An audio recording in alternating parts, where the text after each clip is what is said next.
Muy buenos días, estimada profesora, doctora Carmen Aide Ontiveros. Bueno, de verdad es un placer volver a coincidir con usted en este momento.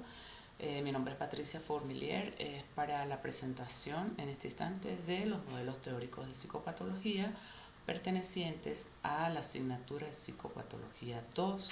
En este momento pues me encuentro cursando el séptimo trimestre y bueno, vamos a dar inicio entonces a esta disertación acerca de estos modelos teóricos de la psicopatología. Primeramente, vamos a partir de lo que podemos concebir como modelos y lo que pretende esta exposición. Precisamente estudiar, ¿verdad?, cuáles son estos modelos que podemos utilizar en el abordaje psicopatológico, ¿verdad? ¿Cuáles son las tres grandes, digamos, vertientes? Porque existen tres grandes vertientes en el proceso de abordaje de la psicopatología, una dedicada a la parte biológica, organicista, está la otra que es muy mentalista y la otra que está más asociada a lo que es el comportamiento por aprendizaje social, entonces, o por aprendizaje.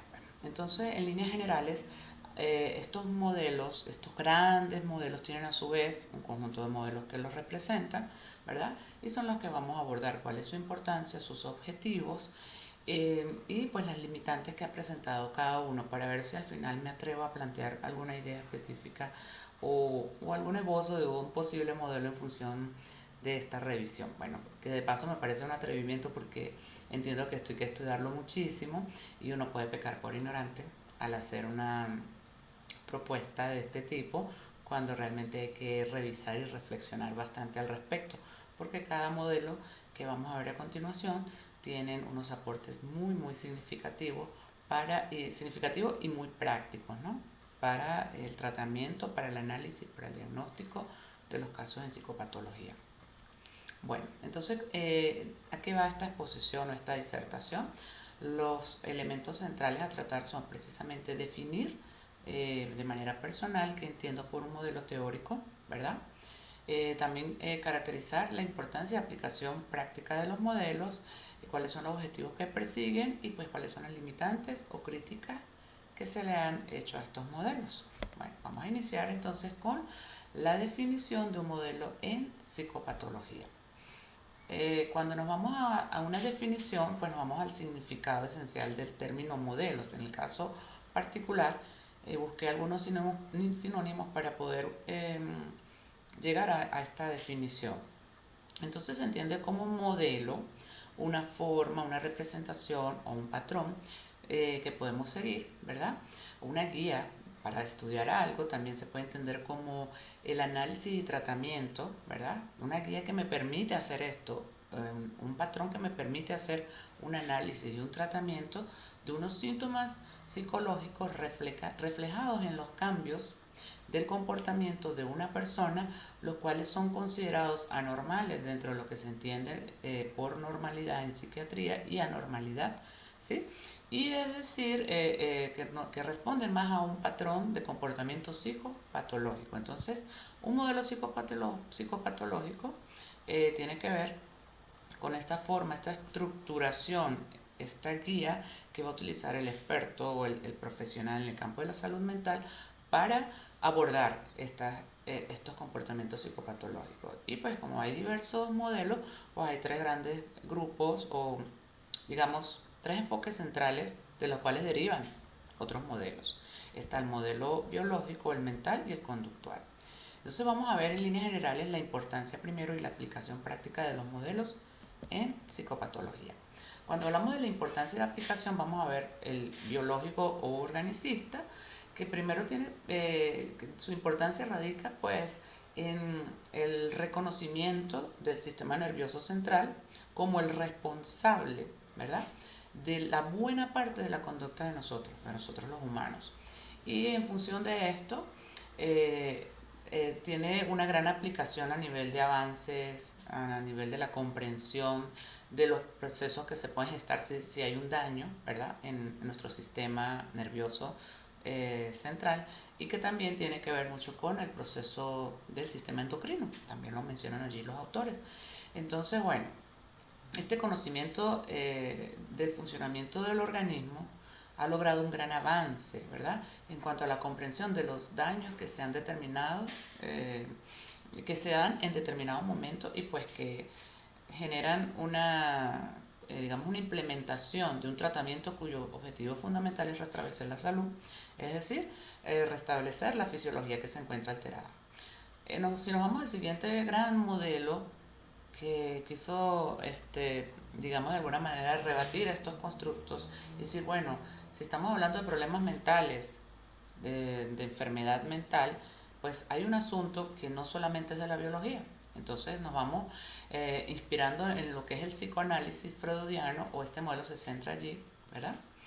Y pues el conocimiento también lo manejan, o también es conocido este tipo de conocimiento como el psicodinámico. Entonces ha tenido diversas e importantes derivaciones teóricas y representantes, ¿sí? Como otro de los grandes enfoques clínicos tradicionales. Esto es lo que ha logrado este modelo, digamos, a nivel de relevancia e importancia.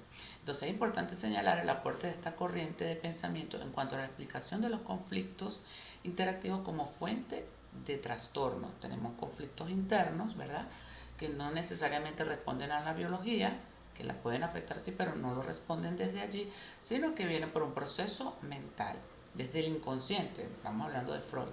Entonces su principal aporte se centra en la búsqueda de factores de alteración en el funcionamiento del aparato mental del sujeto debido a causas específicas y que se escapan de buena parte del conocimiento del afectado. Tengo una causa específica que hace que tenga un trastorno y desconozco esa causa, y no es biológica, no es organicista. Entonces ahí está el psicoanálisis dándonos esta respuesta como modelo frente a una psicopatología. Y tenemos el otro gran modelo conductual donde se centra o su importancia radica en una concepción más sistematizada y sólidamente fundamentada en la psicología experimental.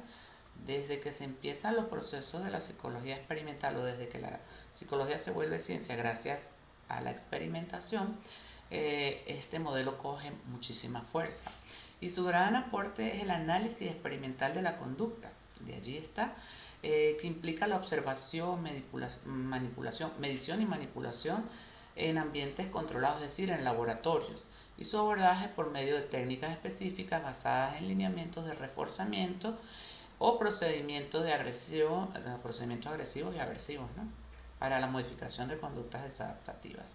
Entonces, bueno, cada modelo tiene, digamos, toda una estructura que explica, y una base que de hecho son muy particulares para la explicación, el análisis y en todo caso el tratamiento de las conductas de tipo psicopatológicas. Entonces, cuando nos vamos a cada uno de los modelos en particular que nos solicita esta disertación, como digamos, con los puntos a tratar, podemos encontrar el modelo biológico, ¿verdad?, como punto central. Entonces tenemos el modelo biológico, pues, que responde al organicista, ¿verdad? ¿Por qué? Porque está centrado en lo que sucede en nuestra biología, en nuestro sistema nervioso central, nuestro sistema endocrino, y cómo cualquier alteración en estos sistemas va a repercutir mayormente en el comportamiento desadaptativo o anormal del individuo. Y si se trata médicamente, si se trata estos sistemas, se medica y se aborda, pues se consiguen los resultados de la modificación de esta psicopatología, ¿verdad? Entonces, bueno, si nos vamos al objetivo de este modelo, su principal objetivo está centrado en ver al trastorno mental partiendo de una enfermedad en la biología del individuo, ¿sí?, y abordarlo como cualquier otra enfermedad física. De ahí que da pie a lo que es el CIE-10, y ahí entra el conjunto de enfermedades como parte de las enfermedades del organismo, ¿verdad? Y tenemos que el trastorno mental tiene una etiología entonces orgánica, a nivel cerebral por defecto genético, por metabolismo, por el sistema endocrino o infecciones, digamos, un cuadro infeccioso o traumático, estructural o funcional de la biología. Entonces, su objetivo, pues, es que el tratamiento a nivel biológico incida en la respuesta etiológica orgánica. Al considerarse una enfermedad, se utilizan criterios categorizables: existe o no existe, y no continuas, y cada categoría se diferencia cualitativa del resto de las enfermedades mentales. Ese sería en cuanto a lo que persigue este modelo biológico. ¿Cuáles son las limitantes o críticas que ha tenido? Bueno, dentro de la crítica está el reduccionismo. La vida mental es una interacción de factores biológicos, psicológicos y sociales y no solamente de procesos biológicos. Los postulados orgánicos reducen esta complejidad a una sola condición, pues, que es el factor biológico. También tenemos el tema de la validez, que muchos de sus estudios se realizan con animales, lo que conlleva una dificultad para generalizar los resultados, ¿sí? Porque además los que presentan cuadros psicopatológicos pues son los humanos, tomando en consideración esto. Y además que sus estudios genéticos están abiertos a sucesivas interpretaciones en función de los avances de las neurociencias. Entonces se van dando modificaciones gracias a los avances de la ciencia, en este caso la neurociencia, y bueno, la validez queda entredicho por ese tema, ¿sí? Y tenemos los postulados rígidos que consideran al individuo como un ente pasivo, es decir, como que no es el que se está haciendo responsable o a cargo de esa psicopatología, sino que es algo que le sucede a su biología. Entonces esa serie su diagnóstico en base lo realizan en una serie de síntomas y no de signos, y muchos trastornos psicopatológicos no obedecen a causas orgánicas. Entonces hay signos que no está considerando este modelo biológico. Cuando hablamos del modelo cognitivo, entonces este parte de los procesos del consciente, de los procesos mentales, ¿verdad? Del pensamiento, de los esquemas que puede elaborar el individuo. Y bueno, considerando que la mayor cantidad de problemas entonces que puede padecer una persona y llevarlo a un trastorno está centrado, según este modelo, en lo que sucede a raíz de sus cogniciones. Entonces el objetivo es explicar cómo la ansiedad y depresión activan en los pacientes, por ejemplo, una serie de esquemas cognitivos. Estos esquemas van a predominar en algún punto, porque antes no eran predominantes, pero van a predominar en el punto donde se da este cuadro o digamos, esta psicopatología, y que de una u otra forma están latentes, pero que van a aparecer en una estructura cognitiva. Y por ende el trabajo consiste entonces en el tratamiento de la patología y la corrección de estas distorsiones que se derivan de tales supuestos o esquemas que se vieron transitoriamente reforzados por el trastorno emocional. Pero entonces lo explica es que el esquema y estas cogniciones que están allí de base son la razón por la cual el individuo entra en este estado de padecimiento y trastorno.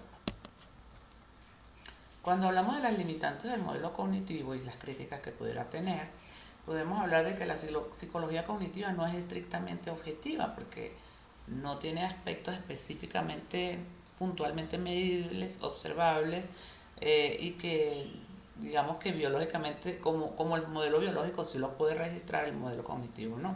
Tiene excesiva proliferación de teorías sobre procesos mentales. Muchos son los expertos que se pueden centrar desde el modelo cognitivo para explicar todo el comportamiento normal o anormal desde el punto de vista psiquiátrico o psicológico. Y bueno, este es un modelo que también hablaba de que el cerebro se podía analizar o interpretar como un computador, pero no, realmente no. El computador no es un buen modelo para explicar la actividad de la mente humana. La actividad de la mente humana es extremadamente compleja, ¿sí? Y la psicología mentalista e introspeccionista postulan una gran cantidad de procesos internos inobservables. Y pues para la ciencia es muy importante la observación como primer elemento fundamental, el registro, el análisis, la medición y todos estos aspectos que son importantes para darle un soporte como tal. Entonces el término central para el cognitivismo es el de representación y el concepto de sujeto cognoscente, y son objetos de crítica desde la perspectiva de la perspectiva postmoderna. Entonces, bueno, ahí tenemos lo más detallado en cuanto a este modelo. Sin embargo, no deja de ser un modelo muy muy importante para el análisis y vigente precisamente. También tenemos el modelo conductual, ¿verdad? Que este se centra específicamente en las conductas observables, endocrinas, musculares, glandulares, ¿verdad? Que exhibe el individuo y que es producto de una situación que la incitó o la activó. Este modelo tiene como objetivo entonces el análisis del problema del trastorno como tal, basado en la observación del fenómeno de una forma objetiva, donde se establecen pues relaciones causales entre el individuo y el ambiente o la conducta que está sucediendo, ¿verdad? Mediante la experimentación. Pero ¿cuáles son los limitantes que ha tenido este modelo conductual? Bueno, pues que ignora la existencia del inconsciente, los sentimientos y estados de la mente. No le asigna un papel a la personalidad, y pues ya de plano pues ya no existe este enfoque, entonces no da lugar a la libertad o a la voluntad ni a la intencionalidad, sino a lo que se observa, algo lo genera, algo en el ambiente lo refuerza, algo se asoció, y vamos a observar todos estos elementos y vamos a ver si podemos suprimir, eliminar, extinguir lo que sea que está generando este tipo de comportamiento. No intenta explicar los procesos cognitivos, la intuición, la información y los procesos creativos. Ve al sujeto como un receptor pasivo. Es mecanicista también porque concibe lo psicológico como un conjunto de respuestas ante una situación estímulo, como acción, reacción, y bueno, se va estudiando el comportamiento en función de esto. Y descuida la dotación innata y el papel del sistema nervioso, lo que es un modelo reduccionista de mirar al ser humano que no repara en su complejidad.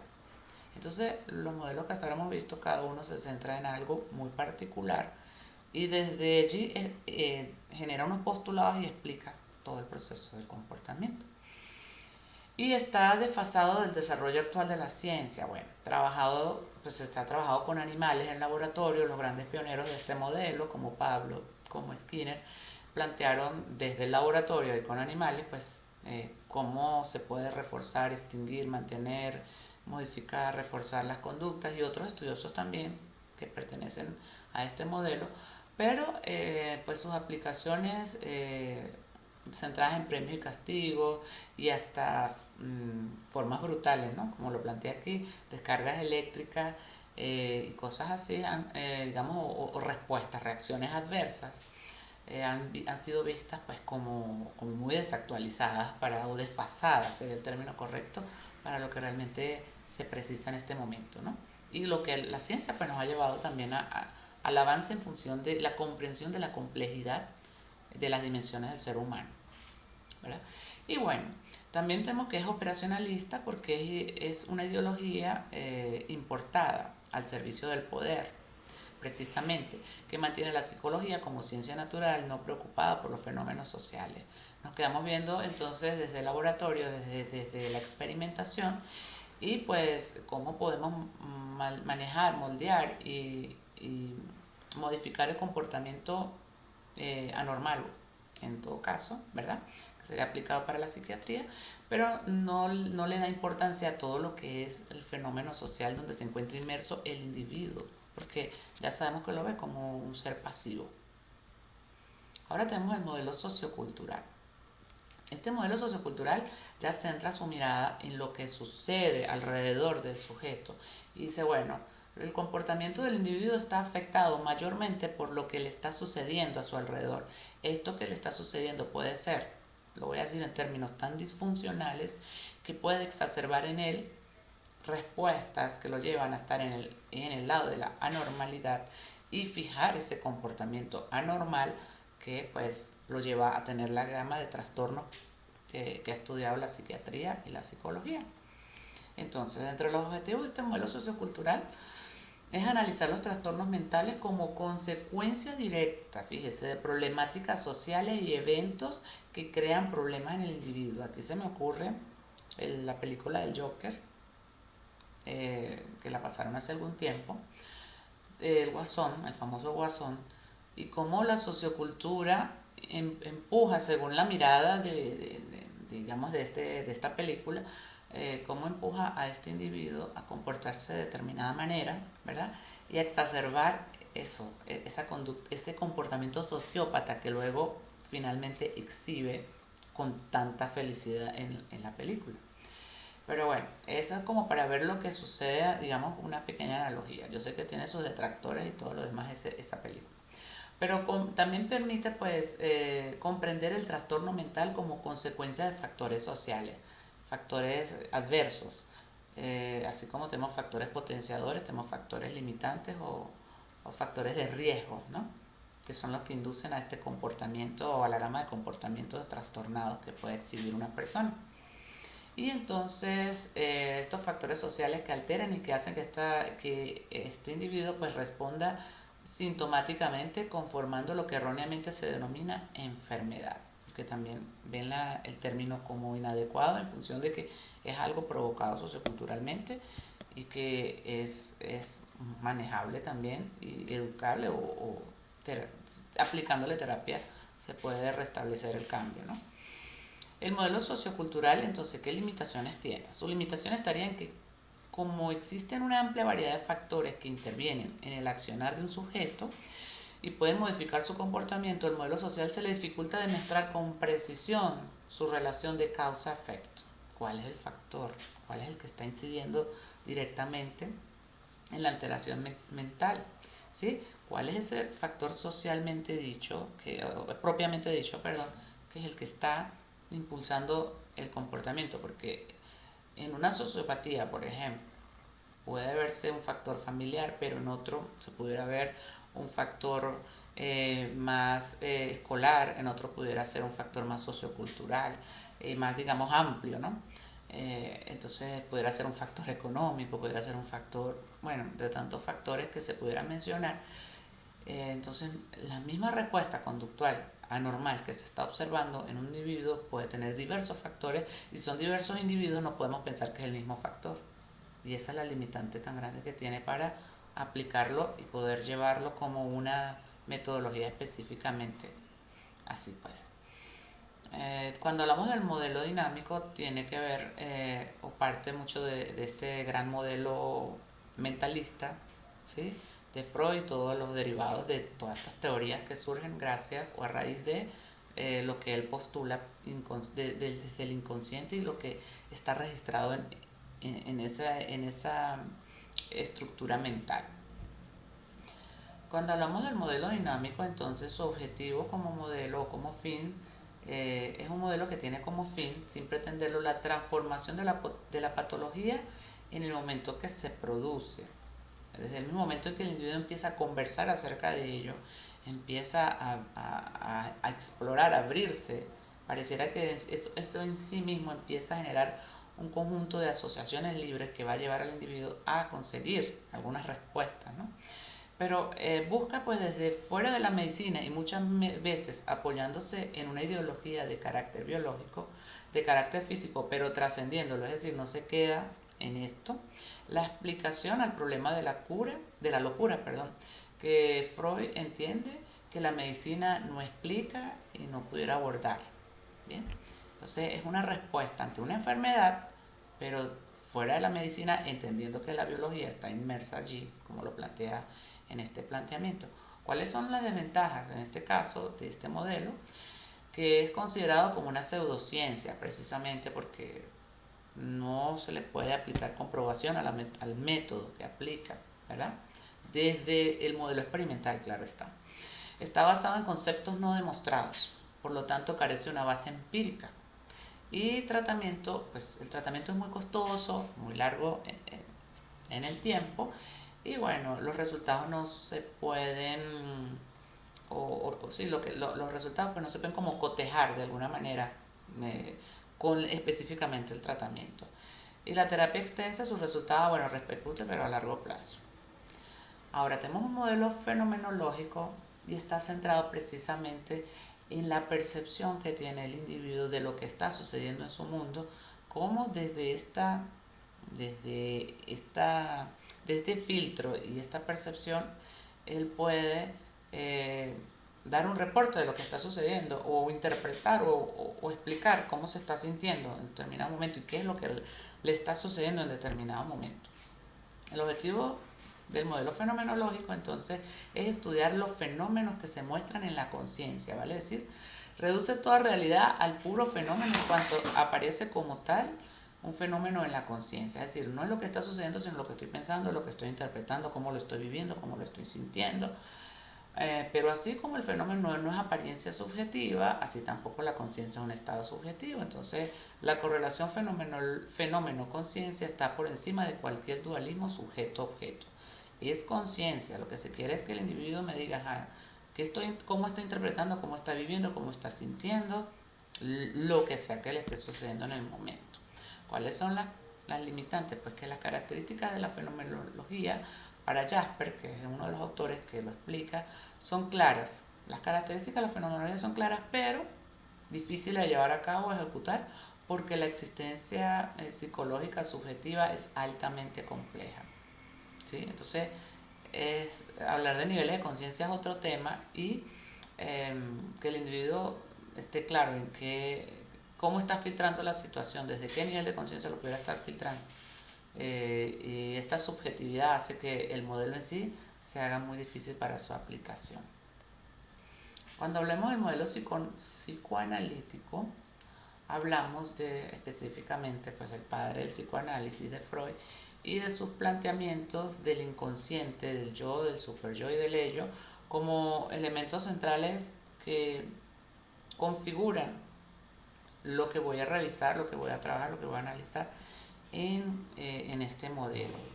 Y pues el objetivo fundamental, ¿verdad? O los objetivos fundamentales de un tratamiento psicoanalítico son comprender los funcionamientos mentales del paciente, tratando de darle significado, porque todo esto que sucede en estos momentos de su vida, en estas etapas de su vida, que también están las etapas que señala Freud, y cómo configura esto luego su forma de pensar y reaccionar frente a la vida están alojados en su inconsciente. Entonces, a través del análisis de estos patrones de relación, los modos de vivirse a sí mismo y de relacionarse con los demás es que se va a poder brindar un tratamiento. Entonces, más como por asociación libre también. Así, aunque los objetivos sean promover cambios en el funcionamiento mental, que es lo que persigue el psicoanálisis, y en el comportamiento, como consecuencia de esto, en la adaptación al entorno y la interacción de la identidad psicológica y el bienestar biopsicosocial, también se reduce pues, los síntomas con este modelo. Los desórdenes emocionales representan intentos infructuosos de satisfacer necesidades. Esa es su posición y su objetivo es como que los pueda buscar la forma de que el paciente regule mejor sus emociones, comprendiendo, entendiendo cuáles son estas razones que lo han llevado a estos intentos infructuosos. Tenemos entonces como limitantes, Karl Popper hace una crítica al psicoanálisis en su trabajo sobre la filosofía de la ciencia para basar su teoría en hipótesis no falseables. Dice, porque basa su teoría en hipótesis no falsables, y por replantear la evidencia cuando no confirman las hipótesis, recurriendo a lo infalsable. Es decir, si yo no conseguí respuesta con esta hipótesis, entonces hago un ajuste a las evidencias, ¿sí? Entonces no tiene sentido porque yo me planteo una hipótesis o es sí o es no, o la compruebo o no la compruebo. Otro filósofo también plantea, en este caso Mario Bunge, que en su modelo de demarcación de la ciencia sostiene que el psicoanálisis es un ejemplo de pseudociencia porque carece de consistencia externa. Mientras las diferentes disciplinas científicas interactúan apoyándose en las unas de las otras, tanto en sus aspectos teóricos como empíricos, cuando se va a la investigación, a la comprobación, al estudio, el grave problema que tiene el psicoanálisis en todo caso consistiría en que se trata de una disciplina aislada del resto del conocimiento y que se centra exclusivamente en los postulados planteados por Freud y sus, las diferentes corrientes que se desprenden desde el mismo modelo psicoanalítico y los mismos autores. Pues. Y allí tenemos también el modelo humanista existencial, el cual se centra en que el individuo se tiene o plantea una problemática, de trastorno producto de esa búsqueda, de ese sentido, de esa existencialidad, ¿sí? Y verlo más humanizado, menos un objeto o un sujeto de experimentación. Eso es lo que plantea. Entonces pretende la consideración global de la persona y la acentuación en sus aspectos existenciales. Vamos, porque estamos acá. La libertad, el conocimiento, la responsabilidad, la historicidad. ¿Qué te ha llevado a estar donde estás? ¿Por qué te puedes mover libremente o por qué quieres la libertad o cómo la consigues? Y bueno, todo lo que genere, cuestionando, pues todo lo que genere rechazo a esto o desconsideración por parte de estos elementos o por parte de los otros modelos en torno a estos aspectos son los que generan el origen de este modelo humanista, ¿no? Porque los otros no consideraban estos aspectos como importantes para comprender cuando el individuo pierde, por decirlo de alguna manera, el norte y puede llegar a pasar de una conducta normal a una anormal en el tiempo, ¿no? Y bueno, este modelo cuestiona una concepción de la psicología que desde la vocación de reconocer como una ciencia natural reducía al ser humano a variables cuantificables, realmente el conductismo, o centrada tan solo en aspectos negativos y patológicos del ser humano, como era el psicoanálisis, ¿no? Entonces, bueno, vamos a verlo más como un ser humano expandible, pues que tiene aspiraciones, que no es una cosa con la que vamos a experimentar o un objeto pasivo, ¿sí? Tenemos dentro de las limitantes de este modelo humanista existencial, es que la psicología humanista ha llegado a nuestros días como un enfoque inspirador, pero con marcadas limitaciones, claro. Inspira porque nos da la perspectiva de que hay algo más allá, que hay algo trascendental sobre todo este cuerpo biológico y psicológico, fisiológico, que hay algo trascendental. Entonces, bueno, eso inspira, pero ignora los determinantes biológicos en el ser humano, porque se queda más allá de esto, conceptos muy pocos objetivos y por lo tanto difíciles de mostrar a través del método científico, que eso también es otro dilema. Igualmente la historia de la psicología reconoce que el humanismo trajo al hombre y su subjetividad al centro de este campo.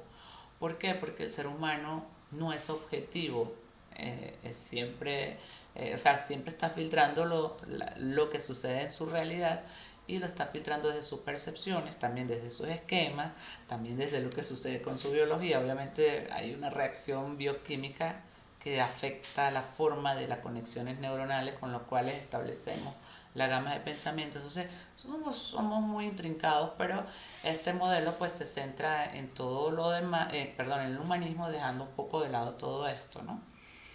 Entonces, empoderó al ser humano y lo alejó de muchos prejuicios alrededor de la terapia psicológica. Pero las personas, a partir del humanismo, ya no solo van a terapia porque están enfermas, también van porque quieren alcanzar una mejor versión de sí mismas. Y eso es algo muy en boca ahorita, ¿no? Que se dice, no, pero es que el que va a psicología no es que está loco, es que también tiene expectativas, quiere mejorar, quiere hacer cambios en su vida.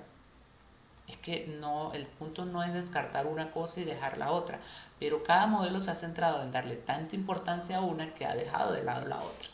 Y ahí es donde viene como el quiebre y quizás la fuerza que toma cada nuevo modelo al defender, como está haciendo en este caso el humanismo, el hecho de que, bueno, vas a terapia para conseguir una mejor versión de ti, pero también hay aspectos que no puedes dejar de lado, que son la biología, el modelaje social o la influencia social, digamos el tema conductual, cómo lo aprendiste, el aprendizaje por imitación, por modelos, por reforzamiento, por asociación.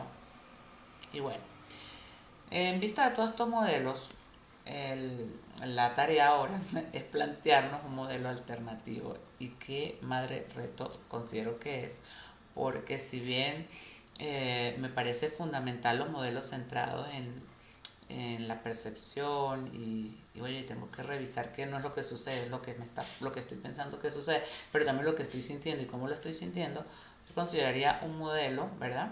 Donde estén estos tres aspectos como centrales para mí en igual nivel de importancia, ¿verdad?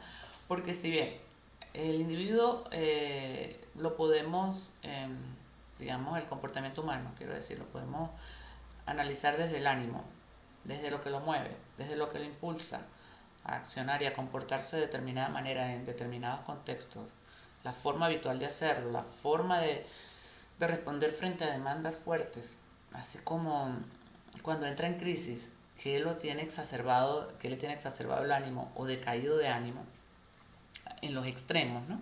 Para hablar de psicopatología, también es importante considerar entonces cómo aprendió esa conducta, cómo aprendió a manifestar las respuestas que está emitiendo y que hizo esa sociocultura, que hizo el entorno para impulsar, condicionar y reforzar esa conducta que estamos evidenciando como psicopatológica. Pero no podemos dejar para nada de lado todo el proceso consciente e inconsciente. ¿Sí? Las cogniciones como errores cognitivos, errores de pensamiento, pero también está lo que sucede dentro de él como percepciones, los análisis que él puede hacer frente a la vida y pues la expectativa o cómo él percibe su existencia, ¿no? Y hacia dónde la quiere llevar. Entonces, para mí sí realmente es un atrevimiento porque considero que somos biología, somos emociones, somos pensamientos, pero detrás de estos pensamientos hay muchísimo más y mucho más amplio. Es como pareciera como si quisiéramos una comparación de la Tierra con el cuerpo físico y el mar con la mente y el ánimo con el cielo. Una cosa que todo está dentro del mismo globo terráqueo y en nuestra percepción de la vida y el funcionamiento de la vida y el movimiento que vamos a hacer ante la vida. Sí vamos a tener limitantes, claro que sí, todas son conductuales y biológicas, o vamos a tener una estructura básica, pero también sabemos que podemos alcanzar niveles impresionantes o alcances impresionantes en la vida para cambiarnos, para transformarnos en función de otras áreas que sean atendidas y consideradas. Entonces somos un todo, sería un atrevimiento decir que una teoría holística del, para el tratamiento del comportamiento psicopatológico, pero bueno, es un tema de profundidad, es un tema de revisión, me imagino que será un tema de estudio doctoral, ¿verdad? Donde se plantee la idea, se revise los constructos y se pueda fundamentar teórica y empíricamente el por qué esto puede ser un postulado que pueda ser adoptado como un modelo de trabajo en psicopatología, un modelo de trabajo que cada día más psicólogos y expertos de la salud mental puedan permitirse en el espacio de revisar y estudiar. Entonces, bueno, manera de conclusión, me queda bien claro que los modelos son estas estructuras que guían el trabajo, ¿sí? El trabajo que consiste en la observación, el diagnóstico, pero para el análisis, y tienen su fundamentación teórica en una de estas tres grandes vertientes, que es organicista, el modelo mentalista y el modelo conductual, que son como porque el modelo conductual es el que le da el piso a la psicología de manera experimental.